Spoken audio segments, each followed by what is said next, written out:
आज की प्रेरक कहानी स्वर्ग और नरक करनी के फल हैं।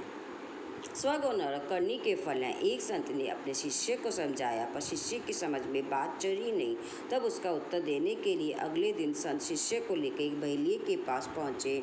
वहाँ जाकर देखा कि व्याध कुछ जंगल के निरीह पक्षी पकड़ कर लाया था। वह उन्हें काट रहा था। उसे देखते ही शिष्य चिल्लाया, महाराज, यह तो नरक है, यहाँ से शीघ्र चलिए। संत बोले, सचमुच इस बहेलिए ने इतने जीव मारे डाले, पर आज तक फूटी कोरी इसे न जुड़ेगी।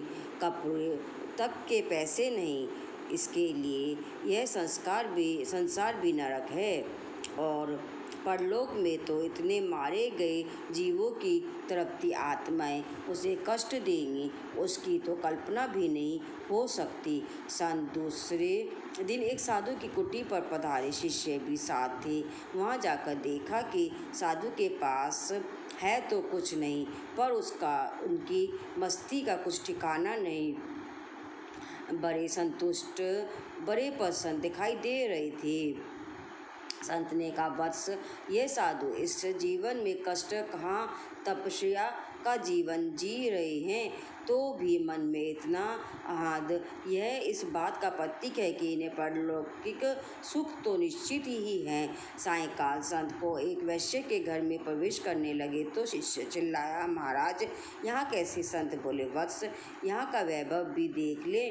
मनुष्य इस सांसारिक सुख प्रभोग के लिए अपने शरीर, शील और चरित्र को भी जिस तरह बेचकर मौज उड़ाता है, पर शरीर का सौंदर्य नष्ट होते ही कोई पास नहीं आता। यह इस बात का प्रतीक है कि इसके लिए यह संसार स्वर्ग की तरह है, पर अंत इसका वही है जो उस बहेलिए का था।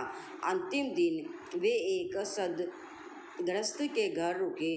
गृहस्थ बड़ा परिश्रमी, सहनशील, नेक और ईमानदार था, जो सुख समृद्धि की उसे कोई कमी नहीं थी, वरन वह बढ़ ही रही थी। संत ने कहा, यह वह व्यक्ति है जिसके लिए इस पृथ्वी पर भी स्वर्ग है और परलोक में भी। स्वर्ग और नरक वस्तुतः करनी का फल है। आज की प्रेरक कहानी।